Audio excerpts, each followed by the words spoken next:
Kasih karunia dari Allah Bapa, kasih sayang dari Tuhan kita Yesus Kristus, dan persekutuan daripada Roh Kudus itulah kiranya memberkati kamu sekalian. Amin. Salam Bapak Ibu dan saudara-saudara yang kekasih di dalam nama Tuhan Yesus. Pada pagi ini kita akan menerima firman Tuhan yang akan memberangkatkan kita dalam melakukan aktivitas kita dalam satu hari ini. Firman Tuhan diambil dari Lukas pasal 14 ayatnya yang ke-11, demikianlah bunyinya. Sebab barang siapa meninggikan diri, ia akan direndahkan, dan barang siapa merendahkan diri, ia akan ditinggikan. Demikian firman Tuhan. Saudara, iblis menanamkan bibit kesombongan kepada si Hawa. Ketika peristiwa di Taman Eden, dia berkata bahwasannya ketika engkau memakan buah yang ada di tengah-tengah taman ini, engkau akan menjadi seperti Allah.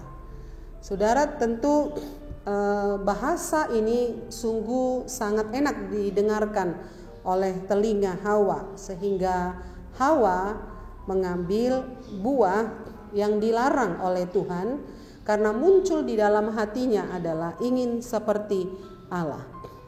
Dan kita ketahui fakta mengatakan bahwasanya akibat dari kesombongannya adalah Hawa mendapatkan hukuman.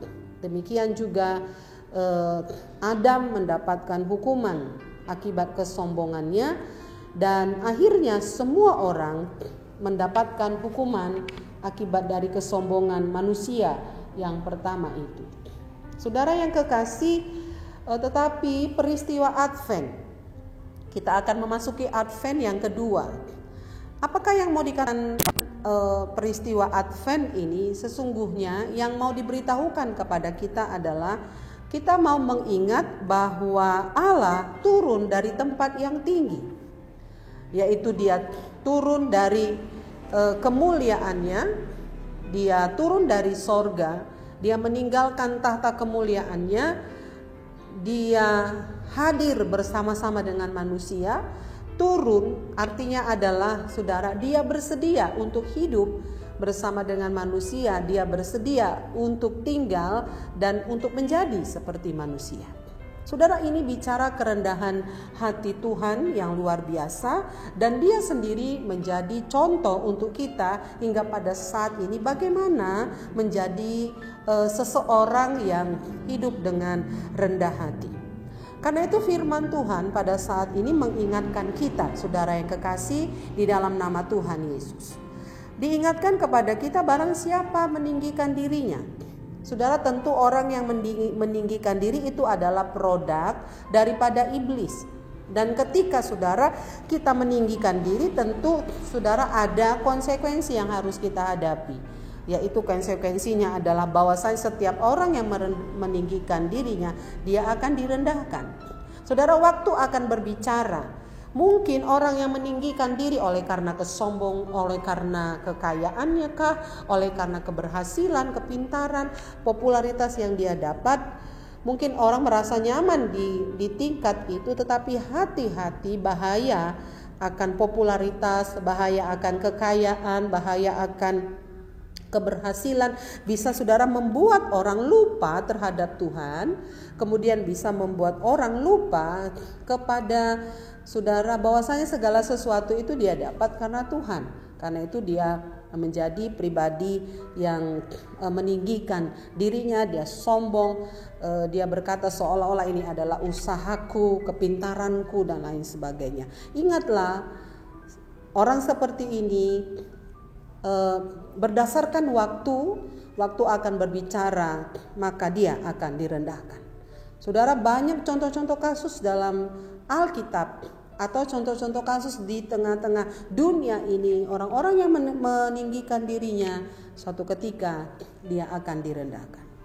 Tetapi ingatlah, firman Tuhan juga merupakan sebuah janji bagi kita, barang siapa yang merendahkan dirinya, Barang siapa yang mengedepankan Tuhan, barang siapa di tengah-tengah kesuksesan, di tengah-tengah keberadaan dirinya, di tengah-tengah kepintarannya, di tengah-tengah kekayaannya, saudara, dia tetap rendah hati, saudara, di hadapan manusia dan rendah diri di hadapan Tuhan. Firman Tuhan, saudara, merupakan sebuah janji bahwasanya dia akan ditinggikan. Sama seperti Yesus, ketika Yesus merendahkan dirinya untuk di kayu salib, dia mati bersama-sama dengan pendosa yang di kiri kanannya, tetapi dia kemudian akan ditinggikan, dia akan dimuliakan.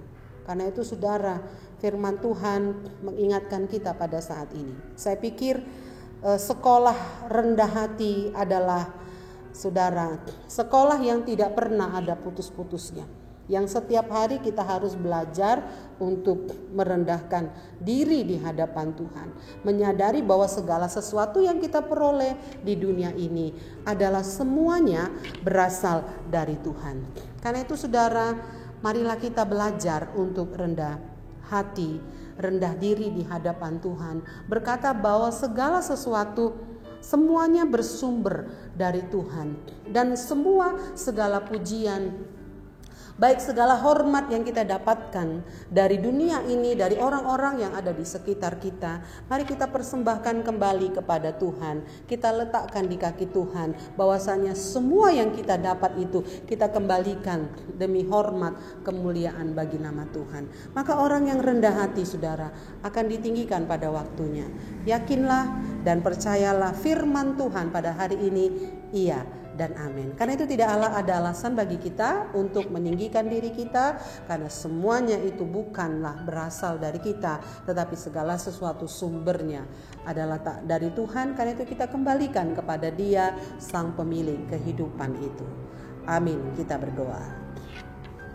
Bapa di surga, terima kasih firman-Mu mengingatkan kami supaya kami tetap merendahkan hati kami, merendahkan diri kami di hadapan Tuhan, karena Tuhanlah sumber dari segala sesuatu. Betapa mudah bagi kami untuk meninggikan diri kami ketika sedikit keberhasilan datang dalam hidup kami. Tetapi sangat sulit barangkali bagi manusia untuk merendahkan dirinya. Tetapi firman Tuhan mengingatkan kami untuk kami belajar dan melatih diri kami selalu tetap rendah hati. Karena setiap orang yang rendah hati akan ditinggikan Tuhan pada waktunya. Terima kasih Tuhan, konsep kerendahan hati kami belajar dari Tuhan Yesus yang selalu tidak mengutamakan dirinya. Orang yang rendah hati mengutamakan orang lain. Orang yang rendah hati adalah orang yang mampu untuk mengasihi. Orang yang rendah hati adalah orang yang mau berkorban. Orang yang rendah hati adalah orang yang tidak membalas kejahatan dengan kejahatan, tetapi membalasnya dengan kebaikan. Biarlah menjadi cerminan bagi kami sebagai pengikut Tuhan, terutama ketika kami merayakan Advent yang kedua, kami akan melakukan apa yang Tuhan kehendaki. Terima kasih Tuhan, di dalam Yesus kami berdoa dan mengucap syukur. Amin.